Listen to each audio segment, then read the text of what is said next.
세상 이야기로 성경을 보자면 그저 평범한 그런 얘기, 평범한 그 형제들의 갈등, 그 갈등 속에서 동생을 사랑하는 형의 마음, 그리고 그들을 어떻게 하든지 자기 곁에 두고 싶어하는 마음, 때로는 이렇게 생각할 수 있습니다. 그러나 성경은 우리에게 그것을 통해서 우리를 구원하시는 하나님의 역사, 구원론의 각도에서 보아야 된다라고 말씀을 드렸습니다. 그런 면에서 볼 때 이 43장 16절부터 시작되는 반복되어지는 시험, 그죠? 시험이죠. 불안해하는 형제들, 그 모습을 보면서 자, 왜 그런 시험이 오는가라는 거. 시험 두 가지라 그랬죠. 하나는 우리를 사단에게 내버려둬서 마귀에게 유혹당해서 하나님 떠나게 만드는 사건, 그 엄청난 유혹이죠. 그 유혹으로 오는 시험. 또 하나는 하나님의 백성들이 이제 얼마나 컸는가라고 하는 것을 이제 테스트하는 시험, 그죠? 그동안 이 12형제, 제가 그랬어요. 12형제, 이미 하나님의 자녀들, 하나님의 아들들, 그러나 아직도 옛 모습에 육에 속한 사람들. 그들은 그동안도 어떻게 살았습니까? 12제자들처럼 살았죠. 12제자들처럼 누가 높아지느냐, 누가 커지느냐, 그 생각하고 살았어요.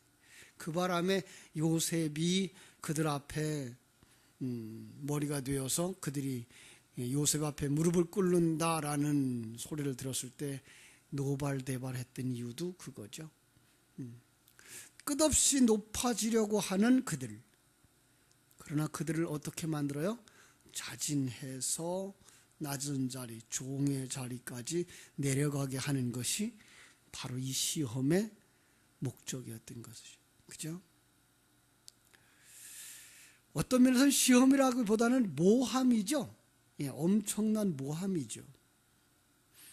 그런데 그 속에 우리는 하나님의 손길을 볼 수 있어야 하는 거죠. 그렇습니다. 성도들이 이 세상에 살아가는 동안 이상하게 억울한 일 많이 당하게 되어 있어요. 그런데 그 억울함과 우리가 해결할 수 없는 그 고통스러운 고난 속에서 하나님은 역시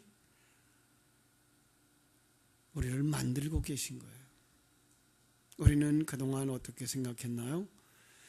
어려운 일을 당하고 힘든 일을 당하고 모함을 당하고 아픔을 당하면 하나님이 이 문제를 해결해 주실 거야 라는 기대만 가지고 갔죠. 근데 사실은 기대가 해결이 안 됐어요. 그죠?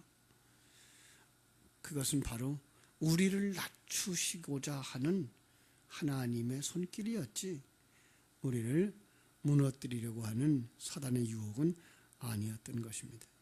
그래서 그 모함 속에서 이제 어떤 사람을 한 사람 보게 되냐면 이제 내일 보아야 될 사람인데 유다죠.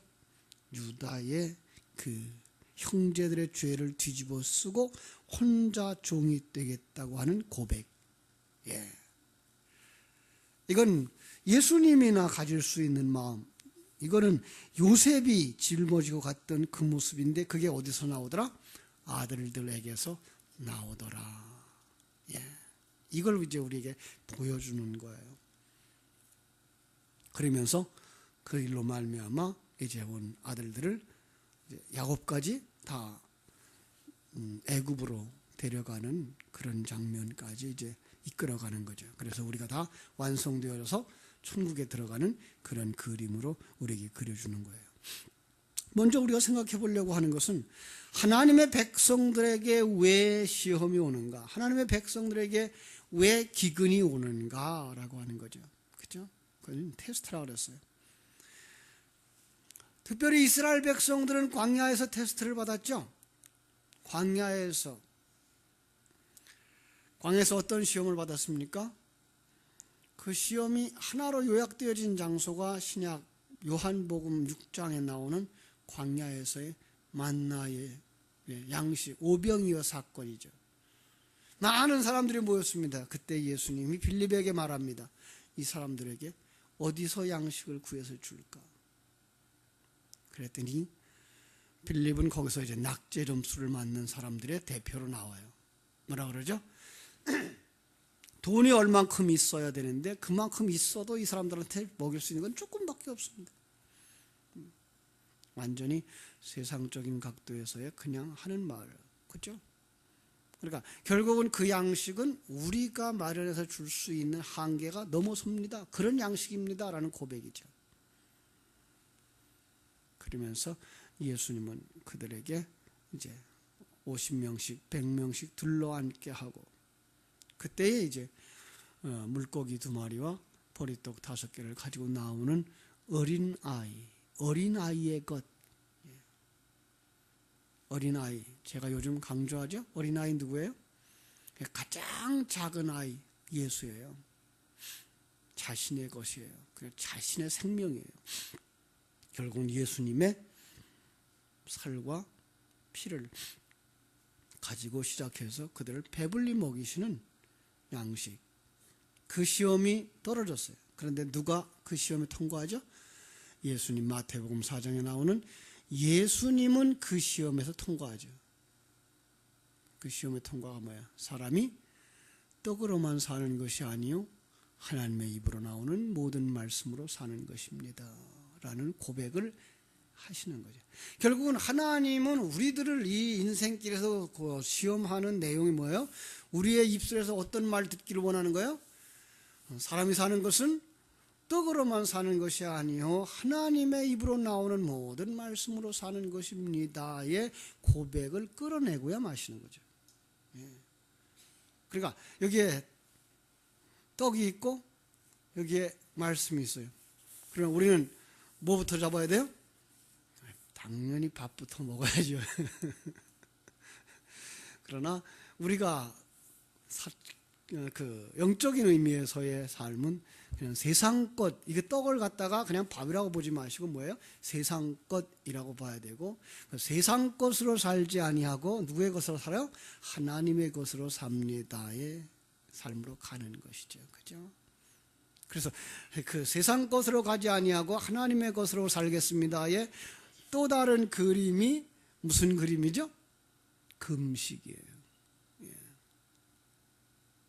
금식을 그동안 우리는 이제 밥 안 먹는 거, 맞아요. 밥 안 먹는 거 금식이에요. 그런데 성경이 우리에게 요구하는 금식은 어떤 금식이에요? 세상 것으로 살지 않겠습니다의 고백. 그럼 세상 것으로 살지 않으면 누구 걸로 살아요? 하나님의 것으로 살겠습니다의 고백이 바로 금식인 거예요. 그래서 이스라엘 백성들에게 하나님이 요구했던 금식은 언제? 1년에 한 차례 속죄일, 대속죄일에만 그들에게 금식하게 했어요. 그 대속죄일에 그들은 어떤 일을 하죠? 그들은 이제 2마리 양을 가지고 들어가죠. 그죠? 대제사장이 2마리 양, 1마리 양은 잡아서 그 피를 가지고 이제 지성소까지 들어가는 그 일을 하고, 또 하나는 그 양에게 그 죄를 뒤집어 씌워서 어디로 보내요?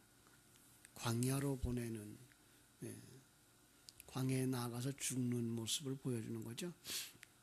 2개가 다 같은 모습이에요. 하나예요. 예수님이 피를 흘려서 우리의 죄를 속하는데 어디서?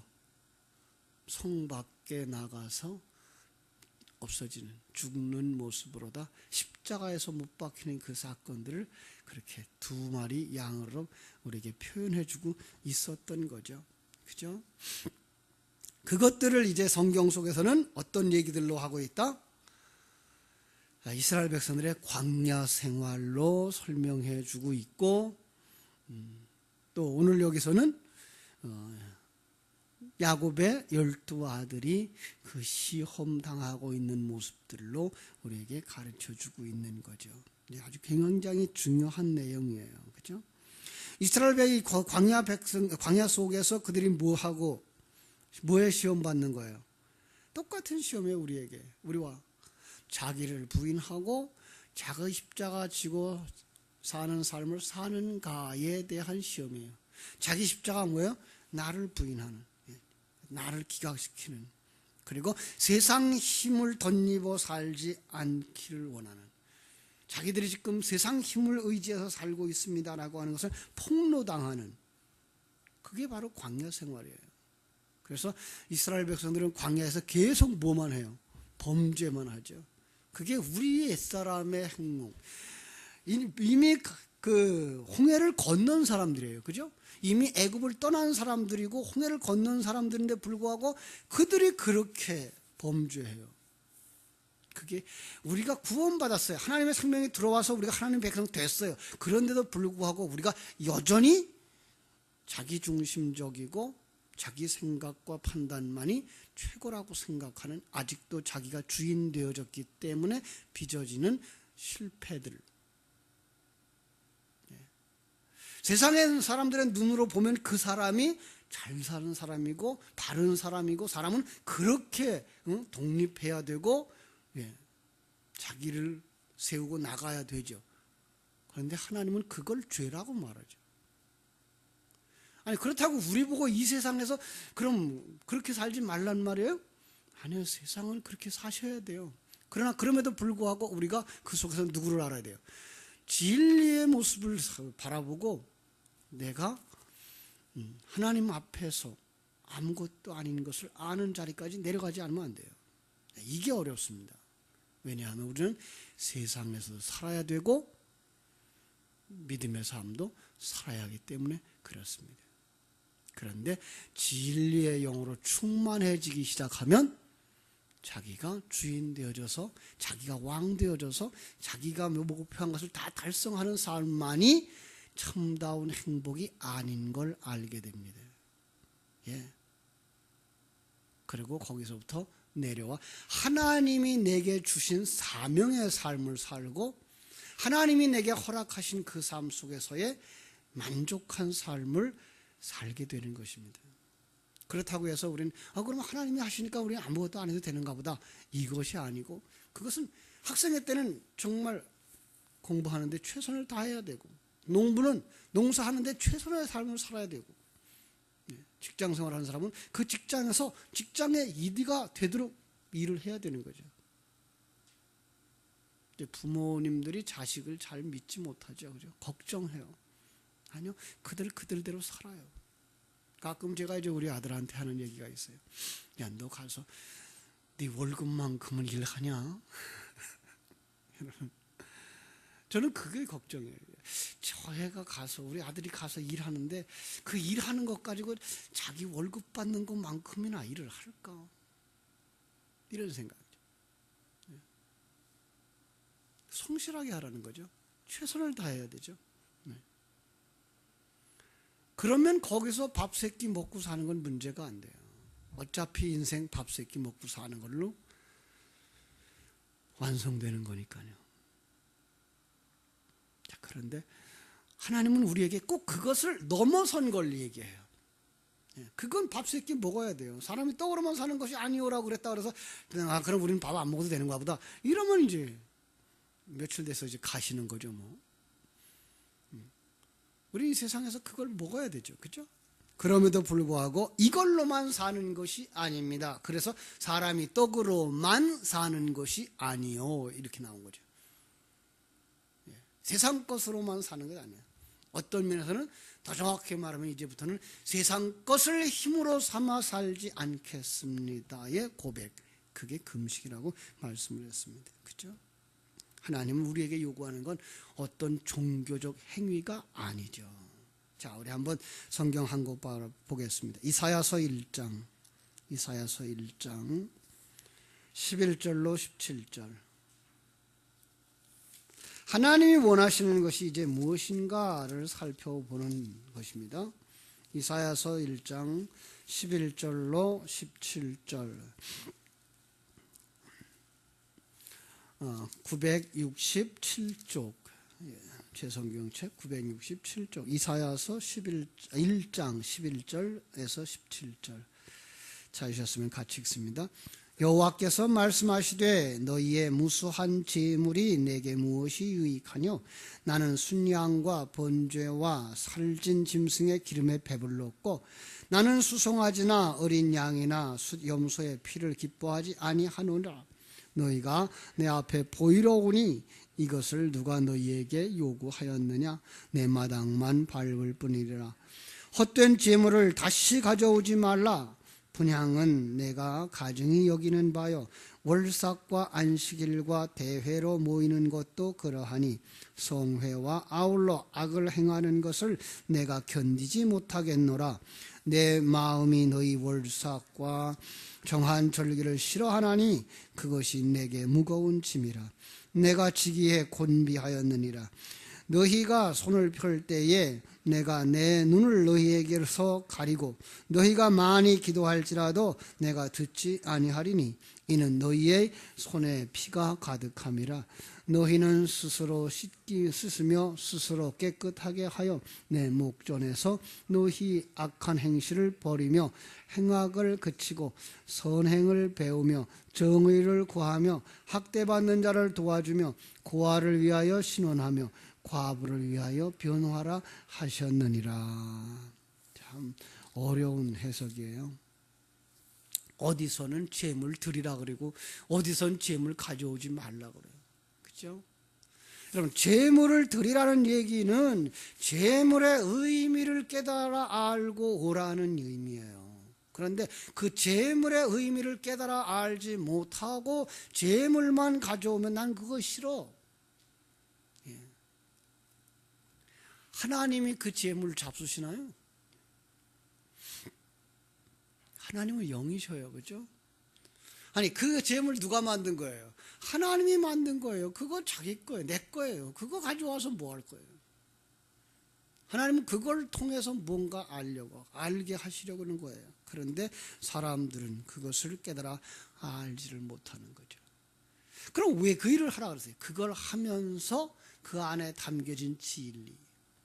왜 하나님이 이렇게 우리를 시험하고 테스트하는가를 알라고 하는 건데, 그래서 하나님이 원하는 건 그렇게 깨달아 알므로 말미암아 어디까지 가라고요?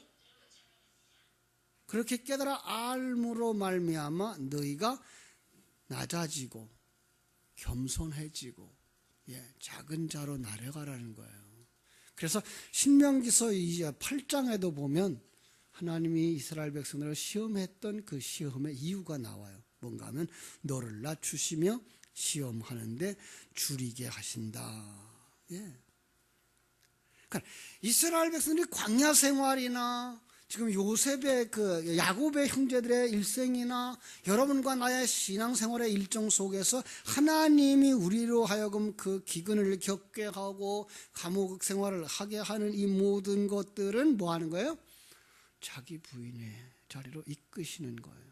그래서 자기를 낮추고 비우는 거죠. 겸손하고 자기 뜻이 아니라 하나님의 뜻에 순종하는 자 만드는 거죠. 그래서 시편 51편에서는 다윗이 뭐라고 고백하죠? 하나님이 원하시는 것은 뭐라? 하나님이 구하시는 제사는 상한 심령이라. 시편 51편 17절이죠. 하나님이 구하시는 제사는 상한 심령이라. 상한 심령이 뭐예요? 회개하는 마음, 그리고 자기의 비운 마음. 하나님이여 상하고 통회하는 마음을 주께서 멸시하지 아니하시리이다. 결국은 하나님은 이 땅에서 범죄하는 것, 나쁜 짓을 하는 것, 그것보다도 더 중요한 것, 그런 사건들을 왜 허용해요? 그걸 통해서 내가 얼마나 내 중심의 사람이며 나만을 위해서 사는 자인가를 생각하고 그 자리에서 내려와 주님 당신이 주인이십니다 라고 하는 자리로 나아가라는 거죠. 그거 하시기 위해서 시험하는 거예요. 그거 하시기 위해서 실패도 주시고 넘어지고 다치고 그 속에서 우리가 정말 하나님의 뜻을 깨달아 알지 못한다면 우리는 어리석은 자가 되고 말 것입니다. 죄사함은 바로 이것을 거쳐야 돼요. 바로 그것이 예수님의 십자가였기 때문에 그래요. 예수님의 십자가 우리는 너무 짧게 생각해요. 예수님의 고난 우리는 너무 짧게 생각해요. 우리가 성경 속에서 그 시간표를 보고 있기 때문에 예수님 공생에 그냥 3년 반, 예수님 십자가에서 죽으시는 시간 그냥 하루, 그것만 봐요. 아니요. 예수님의 죽으심과 부활은요, 우리의 역사 속에, 전체 역사 속에 아우러져 있어요. 예수님이 죽어요. 제가 그렇게 물어봤어요. 하나님이 죽습니까? 하나님이 안 죽어요. 그죠? 근데 하나님이 죽었다. 예수 그리스도가 하나님이신데 하나님이 죽었다는 말은 무엇과 같은 거다? 무한하신 그 하나님, 자유자재하신 그 하나님이 인간의 몸을 입고 이 땅에 오셨을 때 그것을 죽음이라고 표현한 거예요. 그리고 부활은 어떤 거예요? 부활이에요? 이 시간과 공간 세계에 있던 분이 영의 영역으로 들어가시는 것, 그게 부활이에요. 그것이 예수님의 고난이었고 그게 예수님의 사역이셨어요. 그걸 통해서 우리에게 뭘 보여주시려고? 우리가 이 세상을 살고 있는 것이 무슨 모습이에요? 죽은 자의 모습. 그래서 에베소 2장 1절을 볼 때 그랬죠? 죽었던 너희를 살리셨다고. 그럼 죽었던, 이 세상에 살고 있었던 우리에게 누가 들어왔어요? 하나님의 생명이 들어와서 이제부터 우리가 죽는 날까지의 삶은 완성으로서의 삶을 사는 거기 때문에 이걸 부활이라고 말하는 거죠. 그래서 우리도 예수 그리스도 안에서 죽고 예수 그리스도 안에서 부활하는 삶을 사는 것입니다. 예. 이걸 시간표대로 보면 굉장히 긴 시간이에요. 그런데 영의 세계에서 보면 그냥 하나의 죽음과 부활이에요. 순간적인 거죠. 그래서 예수님이 우리의 일생과 같은 시간을 사셨음에도 불구하고 예수님의 공생애를 3년 반이라고 묶어놨고, 예수님의 십자가의 죽음도 짧게, 부활도 3일 이렇게 해서 짧게 그려놓고 있는 것을 볼 수 있습니다. 나중에 이 3일이라고 하는 것, 4일이라고 하는 것, 혹은 세 때 반, 그죠? 한 때, 두 때, 세 때 이렇게 해서 이런 것들의 그림들이 무슨 거냐면 이제 3년 반, 7년이라고 하는 계산으로 들어갔을 때는 3년 반에 관한 이야기고, 그리고 그것이 펼쳐지면 전 역사고 여러분과 나의 일생이 되는 거라는 것을 우리가 이렇게 보셔야 돼요. 같이 보셔서 성경 속에 나오는 한때, 두때, 반때는 우리 전체 인생 시간 혹은 전체 역사의 시간들을 아우러서 하시는 말씀이구나 라는 것을 들으셔야, 예수님의 십자가가 전체 역사를 아우르고 있고 예수님의 고난이 전체 역사 속에 일어나는 일이고 내 인생 속에서 일어나는 일이구나를 볼 수 있는 거죠. 그죠? 성경을 이렇게 해서 보시면 그 속에서 요셉과 그 형제들의 갈등, 어떤 면에서의 그 야곱의 형제들이 시험을 당하는 것이 무슨 일인지를 알 수 있어요. 자, 거기서 마땅히 그들이 얻고자 하는 건 뭐예요? 영의 양식이죠. 아니요, 더 정확한 것은 뭐예요?